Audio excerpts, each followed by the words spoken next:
अगस्त 1965 में स्वतंत्रता के बाद बिहार का सबसे बड़ा आंदोलन भड़क उठा।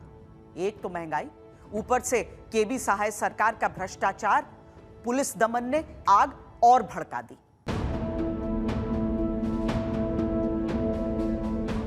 9 अगस्त 1965 उस दिन पटना बंद था। संयुक्त सोशलिस्ट पार्टी के नेता डॉक्टर राम मनोहर लोहिया ने जनसभा को संबोधित किया और उसी रात कई अन्य नेताओं के साथ गिरफ्तार कर लिए गए।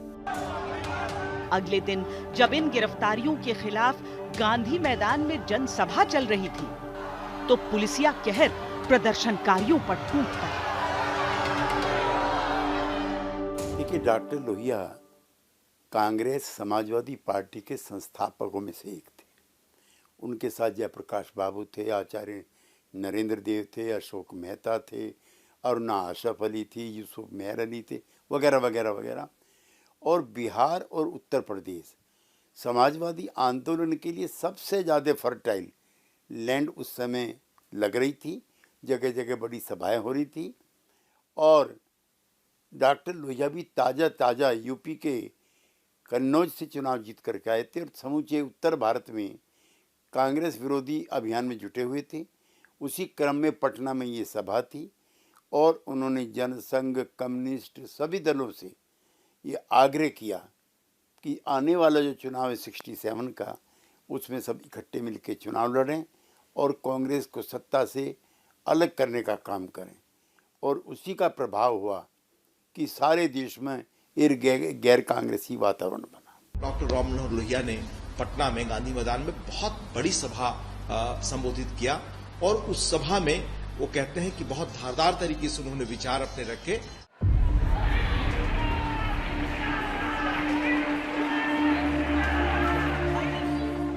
कर्पूरी ठाकुर समेत संयुक्त सोशलिस्ट पार्टी के 7 नेता बुरी तरह घायल हुए। बड़ी संख्या में पत्रकारों और नेताओं की गिरफ्तारी हुई।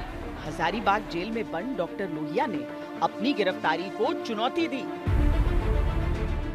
सुप्रीम कोर्ट के आदेश पर उनकी रिहाई हो गई। लेकिन इस आंदोलन का परिणाम 2 साल बाद हुए चुनावों में नजर आया। ऐसे समय में जब आपके पास आर्थिक संकट है, उस समय की युवा पीढ़ी रोजगार और महंगाई और भ्रष्टाचार के मुद्दों पे आक्रोशित है और आंदोलन कर रही है, जब आपका सामाजिक ग्रामीण क्षेत्र आपसे आक्रोशित है, जब अलग अलग जातियां विपक्षी पार्टियों की तरफ मुखातिब हो रही हैं और जब विरोधी पार्टियों में जो बिखराव था वो लोहिया के दिए हुए, चूंकि राम मनोहर लोहिया भी जीवित है और बिहार उनकी कर्म भूमि है जहां उनका सबसे बड़ा प्रभाव है, उसके गैर कांग्रेसवाद में एकत्रित हो रही है कांग्रेस का सारा ध्यान और नेतृत्व का सारा ध्यान एक दूसरे के गुट को, जो कांग्रेस के अंदर थे, उसको न्यूट्रलाइज करने में जाता है। ऐसी स्थिति में जब 67 का चुनाव होता है, उस समय क्या है कि कांग्रेस के विभिन्न गुट एक दूसरे को पराजित करने में लगे हैं।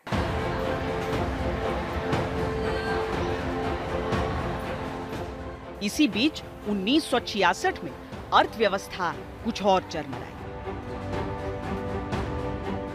रुपया लुढ़कते हुए न्यूनतम स्तर को छूने लगा।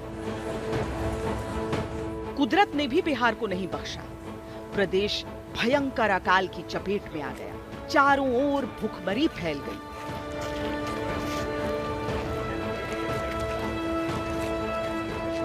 कांग्रेस कमजोर पड़ी। कांग्रेस को अपने शासन के बाहर के लोगों से कोलैबोरेशंस करने पड़े और जयप्रकाश नारायण की भी अहम भूमिका रही। इसके बाद ही हम देखते हैं कि विनोबा भावे भी बिहार में अग्रसर हुए। तो 66 का अकाल जो है एक तरह से वो गैर कांग्रेसवाद के लिए और वहां के प्रशासन को एक मानवीय तरीके से प्रशासन करे, इन दोनों बातों को लेकर के ये अकाल एक तरह से इतिहास में एक बहुत बड़ी दुर्घटना रही, मैं कहूँगी। जब उत्तर भारत सूखे और अकाल से पीड़ित था तो महंगाई बहुत ऊंची और महंगाई इतनी बढ़ी कि आम आदमी का जो बजट था वह उसके बस में था नहीं, यानी जीना दुर्भर था।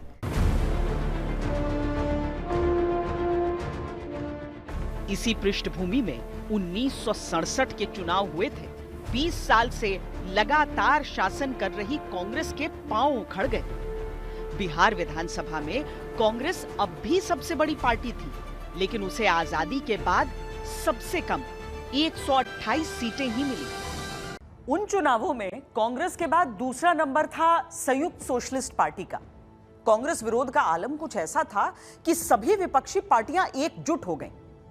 राम मनोहर लोहिया चाहते थे कि कर्पूरी ठाकुर सीएम बने, लेकिन उच्च जाति के कई नेता इसके खिलाफ थे। आखिरकार महामाया प्रसाद सिन्हा मुख्यमंत्री बने और पहली गैर कांग्रेसी सरकार बनी। कर्पूरी ठाकुर तब उप मुख्यमंत्री बनाए गए। बिहार में जो गैर कांग्रेसी दल थे वो सत्ता में आने के करीब थे, लेकिन कांग्रेस के एक बड़े नेता थे महामाया प्रसाद सिन्हा। उनको कांग्रेस से निकाल करके लाए, फिर संयुक्त विधायक दल बना। तो कांग्रेस से जो आए हुए लोग थे उन्हीं का आग्रह था कि महामाया बाबू मुख्यमंत्री बने। यद्यपि कर्पूरी ठाकुर जी का अनुभव, योग्यता उनसे ज़्यादा थी। कर्पूरी जी 1952 में विधायक बन गए थे, इसलिए नेता के चयन में महामाया बाबू ही बाजी ले गए। हालांकि कर्पूरी जी की पार्टी के एमएलए ज़्यादा थे, लेकिन जो कहिए जो एलिट तबका था, जो सामंती जो मानसिकता थी बिहार के अंदर, फ्यूडल मेंटालिटी, वो कर्पूरी ठाकुर एक गरीब परिवार से, पिछड़े परिवार से, अत्यंत पिछड़े परिवार से आने वाले आदमी को टॉलरेट नहीं कर सकी। रचना ऐसी रची गई कि अगर कर्पूरी ठाकुर बिहार के मुख्यमंत्री बन जाएंगे तो उनके नेतृत्व में समाजवादियों का प्रभाव बढ़ जाएगा। इस कारण से गैर समाजवादी दल के जो लोग थे, जो गठबंधन से जुड़े थे, उन लोगों ने सोचा कि कोई गैर राजनीतिक व्यक्ति को मुख्यमंत्री बना दिया जाए, जिससे कि उसका दीर्घकालीन प्रभाव नहीं रहे। आम चुनावों में भी पहली बार कांग्रेस को घाटा हुआ। उन्हें पिछले चुनावों से 60 सीटें कम मिली। 1967 एक वाटरशेड था।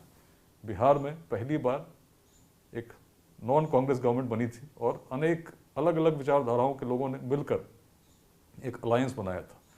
उस प्रकार की कोएलिशन गवर्नमेंट पहली बार बनी थी। और इसका एक महत्वपूर्ण बात ये थी कि जो पहले से राजनीति कर रहे थे, जिन जातियों का उसमें अधिक प्रभाव था, उनका प्रभाव यहाँ पर कम होता दिखता है। और जो राजनीति से दूर थे, ऐसी जातियाँ उसमें प्रमुख रूप से उनके नेतृत्व करता आगे आए। उसके बाद की बिहार के पॉलिटिक्स में आप देख रहे हैं चर्निंग हो रही है।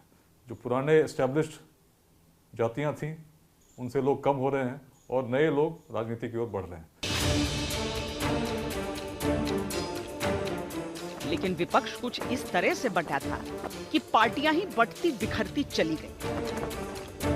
बिहार में सरकार बनकर 6 महीने होने को थे जब कांग्रेस से संयुक्त सोशलिस्ट पार्टी में आए बीपी मंडल ने अलग अलग पार्टियों की पिछड़ी जाति के विधायकों को लेकर शोषित दल का गठन कर दिया।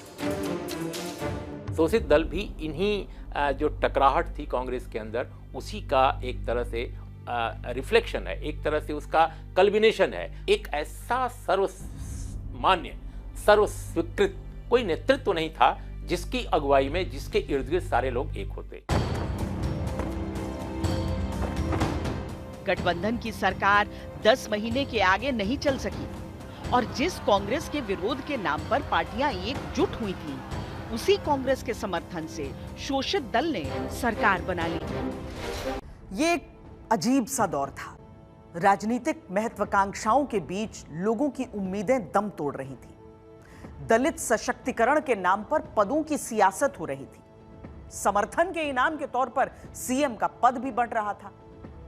सतीश प्रसाद सिंह को बीपी मंडल को विधान परिषद में नामजद करने का इनाम मिला, 3 दिन की सीएम की कुर्सी। शोषित दल ने आरोप लगाया कि गठबंधन की सरकार ने लोहिया की पिछड़ा पावे 100 में 60 की नीति पर कोई काम नहीं किया, लेकिन खुद इस सरकार की उपलब्धि रही टूट कर आए सभी 38 विधायकों के लिए मंत्री पद। व्यक्तिगत आकांक्षा एंड महत्वाकांक्षा का परिणाम था और वह एक ऐसा पॉलिटिकल इवेंट था जो क्षणिक था, कुछ दिनों के लिए था। इस दल के अहम नेता थे बिहार के लेनिन के नाम से मशहूर जगदेव प्रसाद। उन्होंने दलित उत्थान के लिए लोहिया के 60% की मांग से आगे बढ़कर 90% की बात कही। आज यहाँ हम 100 साल लंबी लड़ाई का नींव रखने आए हैं। पहला पीढ़ी का आंदोलनकारी शहीद होगा और दूसरा पीढ़ी का आंदोलनकारी जेल जाएगा और तीसरा पीढ़ी का आंदोलनकारी सत्ता हासिल करेगा। ये ऊंच जात वाला हमारा बाप दादा को बंधुआ मजदूर बनाया, मगर हम राजनीति में उनका बंधुआ बनने के लिए पैदा नहीं हुए। हम समूचा देश का शोषित लोगों को, जो शिक्षा, पैसा, इज्जत में पिछड़ा है, जो दलित है, जो भूखा है, जो नंगा है, अलग अलग पार्टी में है, सबको एक साथ एक झंडे के नीचे लाएंगे। हम जो शोषित हैं, हम जो 90% हैं, जमीन, दौलत, सत्ता, हमारा हिस्सा 90% है। हम 90 हैं, 10 को शासन नहीं करने देंगे। बदलाव की आंधी आ चुकी थी। बिहार विधानसभा में पिछड़ों की एक मुश्त संख्या 82 हो गई थी और धनिक लाल मंडल के रूप में पहली बार पिछड़ी जाति का कोई सदस्य विधानसभा अध्यक्ष बना था। एक क्रांतिकारी परिवर्तन था। तो डॉक्टर लोहिया हमेशा ये नारा लगाते थे कि डॉक्टर लोहिया बांधा गांठ, पिछड़ा पावे 100 में 60। और ये आंदोलन काफ़ी जोर पकड़ा था और संयुक्त सोशलिस्ट पार्टी पर डॉक्टर लोहिया का प्रभाव था, जीवित थे। और डॉक्टर लोहिया के ही प्रभाव के कारण कर्पूरी ठाकुर बिहार में संयुक्त सोशलिस्ट पार्टी के नेता बने, उप मुख्यमंत्री भी बने और धनिक लाल मंडल को विधानसभा का अध्यक्ष भी बनाया गया। और धनिक लाल मंडल जी ने काफ़ी निष्पक्षता, योग्यता और दूरदर्शिता से उस अध्यक्ष के पद का संचालन किया। शोषित दल की यह सरकार मुश्किल से 20 दिन चल पाई। कांग्रेस ने अपना समर्थन वापस खींच लिया और फरवरी 1968 में दलित नेता भोला पासवान शास्त्री को मुख्यमंत्री बनाकर बिहार की सत्ता फिर हासिल कर ली।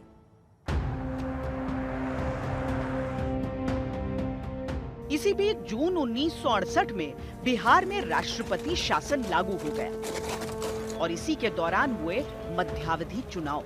इन चुनावों में किसी भी एक दल को बहुमत नहीं मिला। हाँ, कांग्रेस की स्थिति कुछ और बिगड़ गई। अब विधानसभा में उसकी संख्या 118 रह गई। किसी तरह हरिहर सिंह की अगुवाई में सरकार बनी। कांग्रेस का यह सिद्धांत कि जब वो सत्ता से बाहर होती है तो विरोधी दलों में से लोगों को तैयार करके दल में फुट बना करके उनको प्रधानमंत्री या मुख्यमंत्री बनवा देना, फिर उनके पैर के नीचे से गद्दी बहुत कम समय में खींच लेना, ये कांग्रेस की पुरानी शैली रही।